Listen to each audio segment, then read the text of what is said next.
జగన్ 2014లో చేసిన ఒక ప్రయత్నం పెద్ద దెబ్బకొట్టింది. స్వయంగా తన తల్లిని తీసుకొచ్చి విశాఖపట్నంలో పోటీకి నిలబెట్టారు. విశాఖపట్నంలో వచ్చినటువంటి ప్రచారం ఏంటి? రాయలసీమ ఫ్యాక్షనిస్టులు వచ్చి మన ఏరియాలోన ఇది చాలా ప్రమాదకరం. ఈ తెలుగుదేశం పార్టీ నాడు చేసినటువంటి ప్రచారం, జనసేన బీజేపీ కూడా చేసినటువంటి ప్రచారం. విజయమ్మ స్వయంగా జగన్ తల్లి ఓటమి పాలయ్యారు. తొలి ఓటమి ఆమెకి. అంటే కోస్తా జిల్లాలో రాయలసీమ వాళ్ళ పట్ల ఉన్నటువంటి ఒక భయం, వ్యతిరేకతనం, నేను భయం, అడ్డపంచెలు ఇట్లాంటివన్నీ ఆ రోజున ఉపన్యాసాలు జరిగినాయి. ఇప్పుడు ఆనాడు ఆ రూట్లో లబ్ధి పొందినటువంటి తెలుగుదేశం పార్టీ, భారతీయ జనతా పార్టీ, జనసేన కూటమి ఇప్పుడు సీఎం రమేష్ అదే కడప జిల్లా ఆయనకి తీసుకొచ్చి అనకాపల్లి ఇచ్చారు.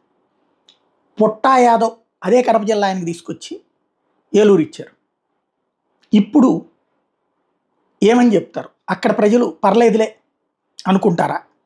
లేకపోతే ఈ ఫ్యాక్షన్ పాయింట్ల ఆ ఫ్యూలో చూస్తారా?